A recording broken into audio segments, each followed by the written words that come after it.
안녕하세요. 하나님은 오늘도 우리를 생각하셔서 우리 모두를 이 자리로 부르셨죠. 쉽고도 정확하게 또 알차고도 재미있게 하나님 말씀을 가슴 깊이 새기는 시간, 소문난 성경교주 오신 이런 모두를 환영합니다. 이 시간 여러분과 함께할 저는 장찬영 목사입니다.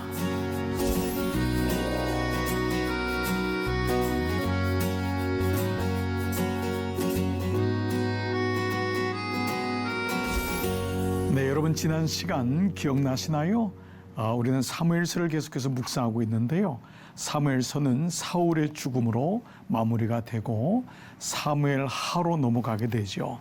우리 지난 말씀은요, 사무엘하의 첫 번째 말씀으로 사울과 요나단의 죽음에 대해서 애통하는, 그래서 활의 노래를 부르는 다윗에 대한 말씀을 나눴습니다. 그 활은요, 화살이 없는 활, 하나님 항복합니다.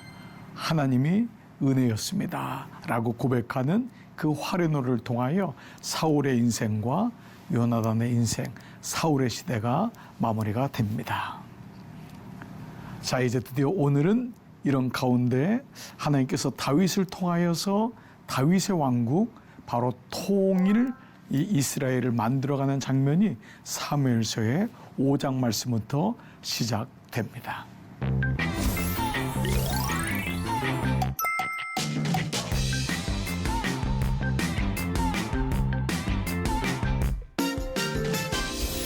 네, 자, 오늘 이제 같이 말씀을 나눌 제목은요, 우리가 전체적인 큰 주제인 콸과 떨림 사이에서의 오늘의 이제 9번째 주제는 기다림의 은혜와 약속의 성취로, 본문 말씀은 사무엘하 5장에 있는 말씀을 가지고 함께 말씀을 나누도록 하겠습니다. 자, 여러분, 사무엘서도 역시 마찬가지로 하나님의 감동으로 쓰여진 성경이기 때문에 이 말씀은 단지 어떤 인간의 역사나 어떤 왕들이 어떻게 살다 어떻게 죽었는지라는 것이 아니라 진짜 왕이 누구냐.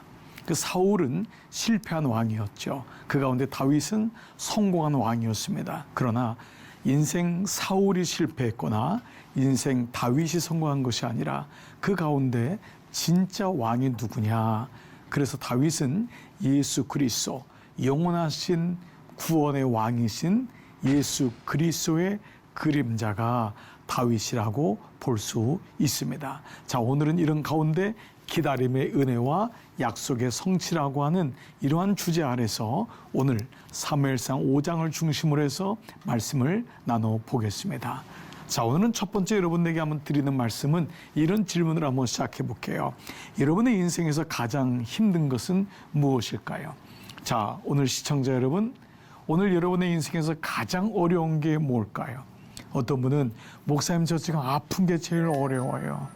어떤 분은 제 자녀 문제 때문에 너무 어려워요.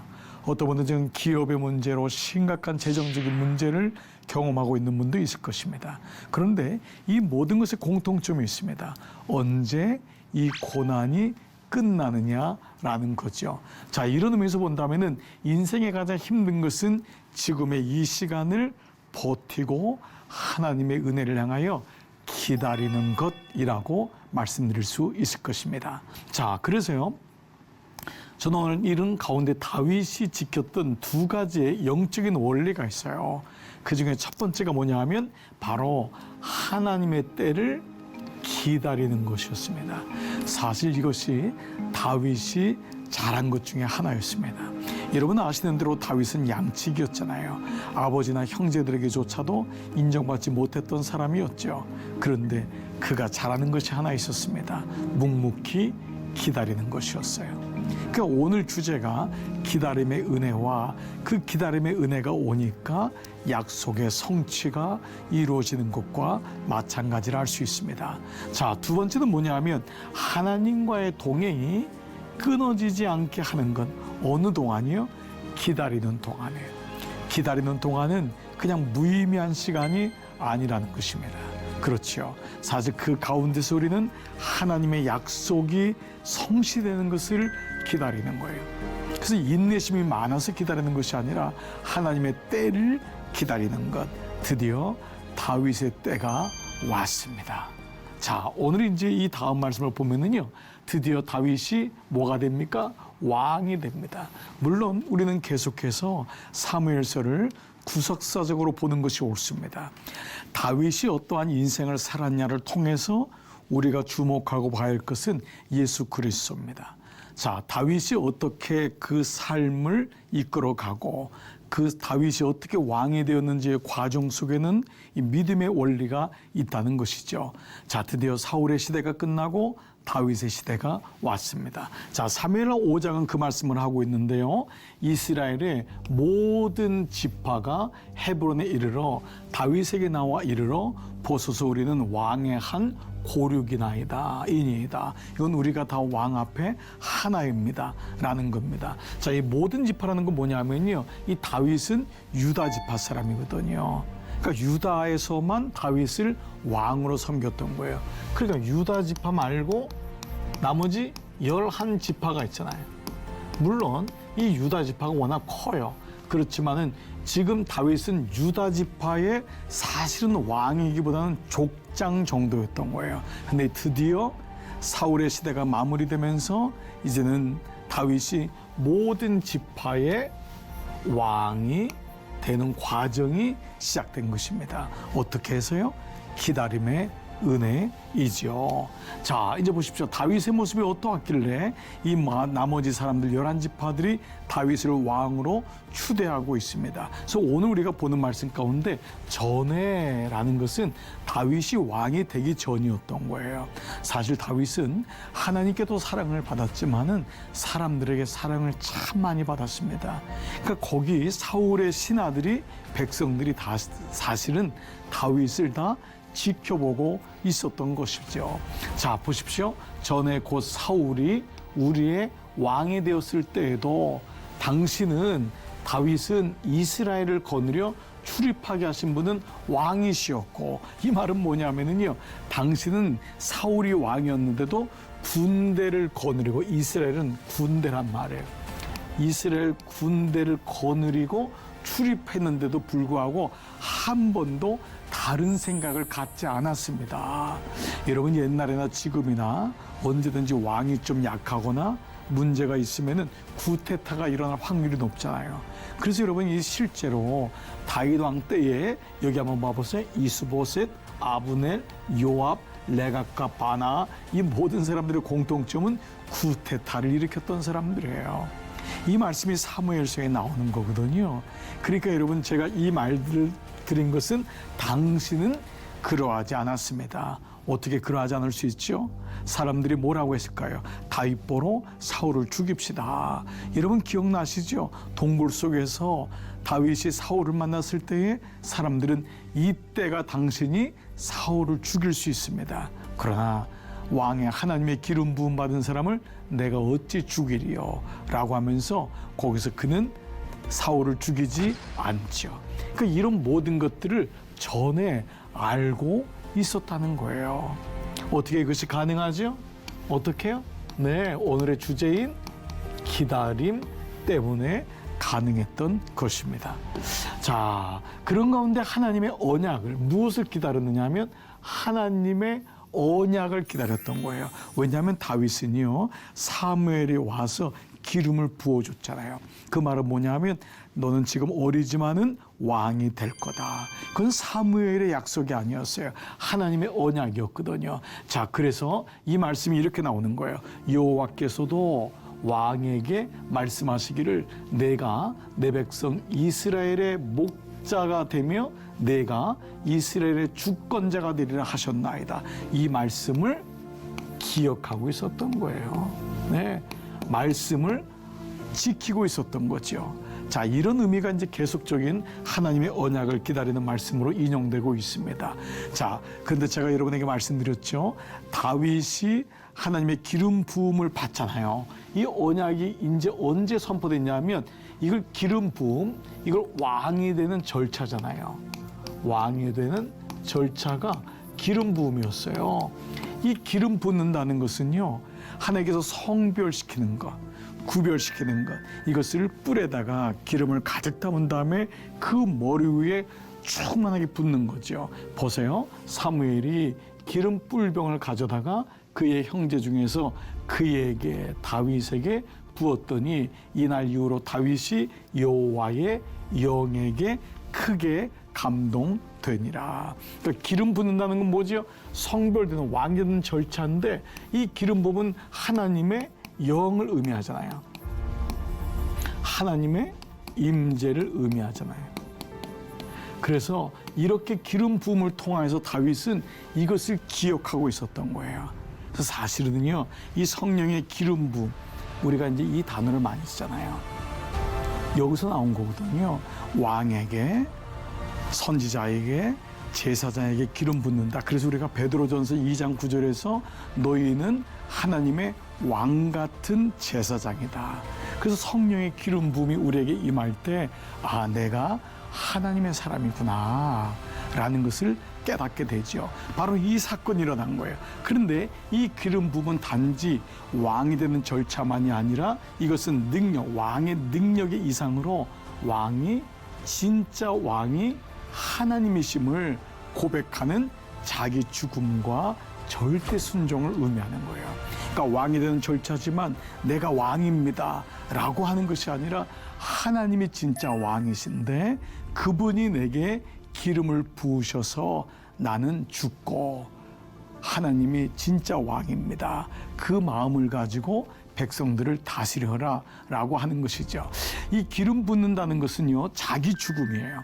그러니까 어떤 능력을 받고 하는 것 이상으로 성령의 기름 부음도 우리가 그런 의미로 생각하는 것이 사실은 옳습니다. 많은 사람들은 성령을 어떤 문제를 해결하는 능력으로 생각하지만 성령이 오면은 내가 하나님과 동행하게 되고 하나님의 뜻대로 살기 때문에 나는 죽는 거예요. 나는 죽고 그리스도가 사는. 그래서 여러분, 우리가 세례 받을 때 이제는 우리 도시 속에 있기 때문에 우리는 세례를 약식으로 목사님들이 이렇게 손으로 뿌리잖아요. 이게 이제 약식 세례입니다. 근데 워낙 여러분 아시죠? 진짜 오리지널은 침례예요. 침례는 뭐죠? 물속에 깊이 들어가서 나의 죽음을 경험하는 거죠. 그래서 세례라는 베프티조란 말은 침례받다, 그건 장사 지내다라는 의미랑 똑같습니다. 여러분 어떠세요? 지금 이 기름으로 뿔병에다가 기름을 담아서 흥건히 적시는 거예요. 그래서 나는 없고 하나님의 것입니다 라고 고백하는 것이죠. 저는 제가 이제 미국에서 목회를 좀 오래 했는데요. 그 미국에서 목회할 때는 진짜 이 수영장이나 바닷가 가서 침례를 행했습니다. 그러면 보통 아내들이 먼저 믿은 집이 많기 때문에 남편들이 늦게 이제 옵니다. 예수 믿게 되고 그러면 아내가 와서 이제 저에게 이렇게 말을 해요. 목사님, 우리 남편 푹 담가 주세요. 네. 그런 제가 무슨 말인지 막 웃습니다. 그러면 제가 이제 앞에 있는 목사님이나 장로님하고 눈짓을 서로 주고받습니다. 아, 이분은 좀 오래 담궈야 되겠다. 보통 이제 세례를 푹 담글 때는 금방 사실 꺼내거든요. 들어간 순간 주님 감사합니다 그러고 나오면서 할렐루야 그러면서 나오거든요. 근데 이분은 들어갔는데 제가 안 꺼내주는 거예요. 계속 누르니까 예쁜이 좀 불안하잖아요. 그래서 밑에서 물 먹는 소리가 들리더라고요. 그 다음에 끄집어내니까 죽을 뻔했네 그러면서 나오더라고요. 그래서 그때 비로소 형제님, 세례는 죽는 거예요. 내 기질, 옛날 성품, 술 먹고 담배 피고 도박하고 바람 피고 그 했던 거 다 죽고 이제 예수 안에 나는 죽고 주님이 살아나는 겁니다.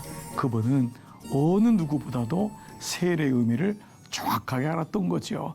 바로 성령의 기름 부음 받는 것, 이것이 바로 내가 왕이 되는 것이 아니라 나는 주님 안에 나의 죽음과 주님께 절대 순종하겠다, 이것을 깨닫는 거예요. 그래서 이 성령의 기름 부음이 있어야지만 기다릴 수 있잖아요. 인간적으로는 기다릴 수 없어요. 근데 성령의 기름 부음이 있으니까 하나님의 언약을 기다리죠. 자, 이게 15살의 어린 다윗에게 있었던 첫 번째 기름 부음이었어요. 자, 그러면 두 번째 기름 부음은요, 언제였냐면 다윗이 바로 15년 후에 유다의 왕이 됐을 때, 유다 지파, 12지파 중에 다윗은 유다 지파거든요. 물론 이 유다가 구속사적으로 예수님이 나오는 지파예요. 그 지파의 사실은 족장 같은, 아주 작은 왕, 전체 왕은 아니에요. 그 유다 지파의 족장, 왕이 됐을 때 기름 부어요. 그러니까 몇 살 때죠? 30살 때, 30세 때. 보세요. 유다 사람들이 와서 거기서 다윗에게 기름을 부어 유다 족속의 왕으로 삼았더라. 언제요? 30살. 그래서 우리가 예수님이 30살에 공생애를 시작했다는 것을 다윗과 비교해서 이렇게 얘기하는 것도 우리가 바로 이러한 연대적으로도 이해를 하는 것이죠. 자, 이거 두 번째예요. 그러면 또 언제 세 번째? 자, 성령의 기름 부음을 받느냐 하면 바로 7년 6개월이에요.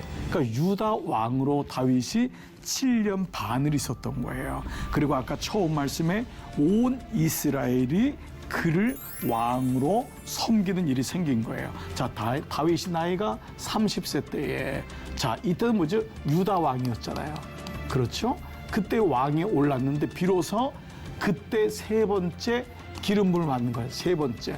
자, 근데 이때가 뭐냐면 7년 6개월 이제 이 왕이 유다 왕으로 올랐는데 40년 동안 다스렸는데 보세요. 헤브론에서 7년 6개월. 이게 뭐냐면 유다에서란 말이에요. 유다의 도시가 헤브론이거든요. 캐피탈 시티가.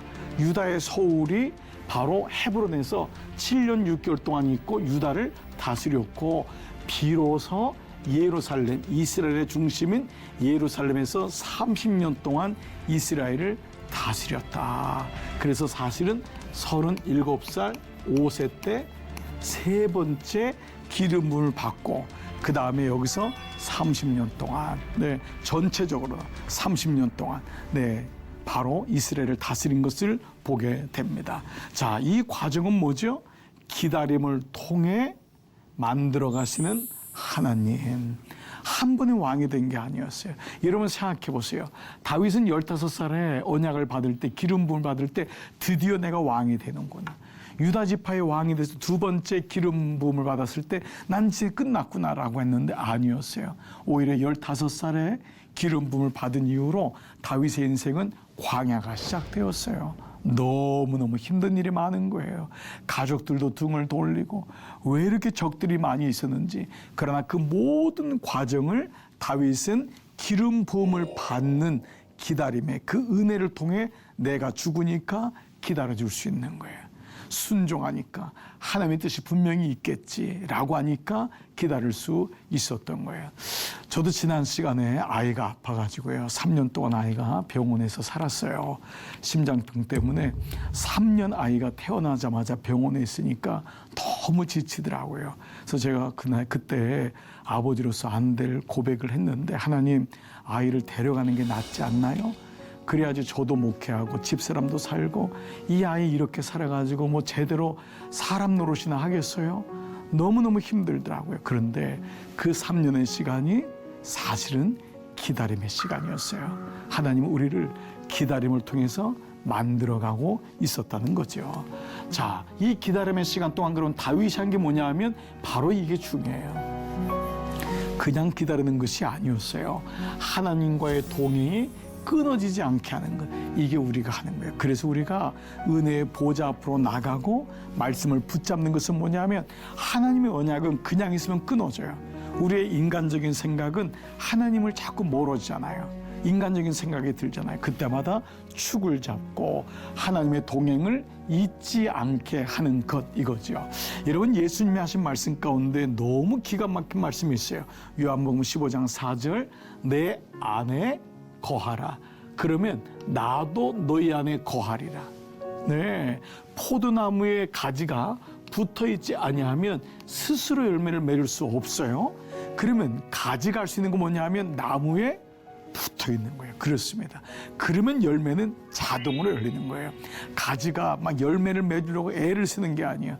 가지가 할 것은 뭐냐 하면 그냥 내가 가지구나, 나는 나무에 붙어 있어야 되는구나 라고 깨닫는 거예요. 그 마음을 갖는 거예요. 가지는 워낙 나무의 것이잖아요. 저는 이것을 적극적인 수동형 믿음이라고 해요. 인생은 수동태거든요. 내가 원해서 이 땅에 온 사람은 아무도 없어요. 내가 부르심 받고 선택받은 거예요. 그러나 내가 그렇기 때문에 성령의 기름 부음을 사모하며 주님 앞에 나가는 거예요. 이걸 가리켜서 적극적인 그러나 수동형 믿음이라고 하는 거예요. 이 말이 어폐가 있죠. 우리 인생의 수동태지만은 주님의 보호자 앞으로, 십자가 앞으로 나가는 적극적인 수동형 믿음을 갖는 것, 그것이 가지가는 일이에요. 가지는 포도나무에 붙어 있는 거예요. 또 보세요. 나는 포도나무요, 너희는 가지라는 거예요. 포도나무와 가지는 별개가 아니잖아요. 그렇죠. 가지는 나무에서 떨어져 나온 거예요. 모든 것이 수동형이에요. 근데 내가 할 게 뭐냐 하면 내가 그분 안에, 그리고 주님이 내 안에 거하면은 사람이 열매를 많이 맺나니, 내가 하는 게 뭐냐 하면 주님을 떠나지 않는 거예요. 나를 떠나서는 아무것도 할 수 없기 때문에 내가 할 수 있는 것은 주님 앞으로 나가는 거예요. 예, 그때 우리는 비로소 열매를 맺을 수 있죠. 여러분의 책 한 권 소개해 드릴게요. 독일 교육학자인데요. 아주 훌륭한 기독교 학자예요. 이분이 쓴 책이 볼프강 펠츠라는 분인데, 킨들 하벤이라는 건데요. 우리나라 말로는 아이가 바뀌었어요. 아이가 바뀌었어요. 라고 하는 책이에요. 이 책에서 이렇게 이 저자는 말해요. 자녀를 기르면서 부모가 가장 힘들어하는 것이 뭐냐는 거예요. 자, 여러분 어떠세요? 시청자 여러분, 자녀 다 길러보셨죠? 너무너무 힘드시죠? 정말 이게 어려운 거예요. 제일 위대한 일입니다. 그래서. 근데 그게 뭐라고 했더니, 모든 것의 답이 뭐냐 하면 그 아이의 고유한 시간이 있음을 인정해 주는 거예요. 왜 우리가 아이를 향해서 어렵냐면, 이 아이의 진도가 나의 진도하고 다르기 때문에 그래요. 이 때문에 이렇게 가야 되는데, 최소한 중학교 때는 여기까지 와야 되는데, 고등학교는 제대로 졸업하고 재수도 하지 말고 좋은 대학 가야 되는데, 부모의 스케줄과 아이의 스케줄이 다른 거예요. 그때마다 우리는 기다리지 못하는 거예요. 이 안에서 분노가 일어나는 거예요. 너는 이거밖에 못해? 내가 그럴 줄 알았어. 너 아버지 닮아서 그렇지. 네, 저희 집도 늘 하는 말이, 집사람은 저에게 친가 닮았다고 그러고, 저는 집사람한테, 아이한테 외가 닮았다고 그러고, 네, 그러니까 아이는 중간에서 나는 어디서 나왔냐고, 네, 이렇게 농담할 때가 많습니다. 자, 아이의 고유한 시간이 있으면, 이거 뭐냐 하면은요, 하나님의 시간표예요. 모든 아이의 삶에 하나님의 시간표가 있음을 기다리는 거예요. 말씀드렸잖아요. 저도 이게 너무 어려웠어요. 3년 동안 병원에 있으니까요. 아이가 3년 동안 평생 먹을 양을 다 먹으니까 발육이 늦는 거예요. 그때마다 하나님의 시간표가 있음을 신뢰하는 게 너무 소중하더라고요. 그것이 예배를 통해서 저희 가정에는 들어왔던 것이죠. 또 질문하는 거예요. 도대체 그럼 언제까지 기다려야 하느냐? 이분이 아주 놀라운 얘기를 했어요. 그분이 당신을 기다려준 만큼. 그분이 당신을 기다려준 만큼. 자, 오늘 이 말씀 봐보세요. 모세가 바다 위로 손을 내밀며 여호와께서 큰 동풍이, 이게 어디냐면 출애굽할 때예요. 출애굽할 때 큰 동풍이 밤새도록 바닷물을 흘러가게 하시니, 물러가게 하시니 물이 갈라져 바다가 마른 땅이 된지라. 여러분, 우리가 아는 홍해는 어떻게 갈라졌죠? 마치 모세가 지팡이를 치니까 쫙 갈라졌다 그랬죠. 우리는 거짓말입니다. 그건 영화로 만들었으니까요. 밤새도록 동풍이 불었는데 밤새도록 바닷물이 물러가게 되었다는 거예요. 하나님도 시간이 필요하셨다는 거예요. 역설적으로 말합니다. 사실 하나님에게 시간이 필요하지 않죠. 근데 이 말씀을 구속사적으로 우리에게 주는 것은, 이 땅에서 하나님을 바라본다는 것은 바로 이 스토리라는 거예요. 제가 두 가지만 잠깐 얘기해 볼게요. 미국에서 만났던 두 사람이 있어요. 최경주 선수 아시죠? 골프 선수요. 또 한 사람은 우리 그 격투기 선수 김동현 선수. 이 두 분을 제가 미국에서 만났어요. 저희 교회 와서 예배를 드렸는데요. 이 두 분이 이런 얘기를 하더라고요. 목사님, 저는 완도에서 씨름 선수였습니다. 완도 갯벌에서 처음으로 이걸 아이론을 잡은 거예요. 이 골프를 얼마나 힘들겠어요. 그런데 그는 견딜 수 있었던 게, 그가 거기까지 올라갔던 게 한 가지, 그냥 바보같이 버텼어요. 저는 시골 출신이라서 버티는 거 하나밖에 할 수 없었어요. 그리고 저의 아내의 기도 때문이라는 것이었어요. 김동현 선수에게 제가 물었어요. 어떻게 하면 격투기를 잘하냐고. 저는 잘 때리는 줄 알았어요. 근데 그분이 이런 얘기를 하더라고요. 목사님, 격투기 선수는요, 잘 맞아야 돼요. 먼저 맞는 훈련을 해야 돼요. 그래서 맞으려면은 상대방의 펀치가 올 때까지 기다려야 된다는 거예요. 그래야지 훌륭한 선수가 될 수 있다는 것입니다. 여러분 적용해 보시죠. 오늘 이 말씀 만군의 여호와께서 함께 하신 다윗이 점점 강성하여 가니라. 어떻게 그렇죠? 믿음의 결과입니다. 그래서 믿음의 또 다른 말은 바로 기다림. 그때 하나님이 역사하시는 줄 믿습니다. 사랑하는 여러분, 오늘 유익한 시간 되셨나요? 시청자 여러분, 오늘 수업을 통해서 여러분 큰 유익이 되기를 바라고요. 오늘 수업은 유튜브를 통해서도 다시 볼 수 있습니다. 꼭 다시 한번 복습해 보시면 좋겠죠. 늘 성경을 가까이 하시기를 여러분께 권면드리고 축복드립니다. 여러분 다음 시간은 또 하나의 중요한 축이 되는 선순환과 악순환, 바로 요나단의 아들 무비보셋을 만나는 다윗에 대한 말씀이 등장합니다. 사무엘서는 역사 이상의 구속사적인 말씀인 것을 기억하시고 이번 한 주간도 예수 그리스도를 바라보시는 귀한 시간 되시기를 주님의 이름으로 축복합니다. 여러분 수고 많으셨습니다. 한 주간 동안 안녕히 계십시오.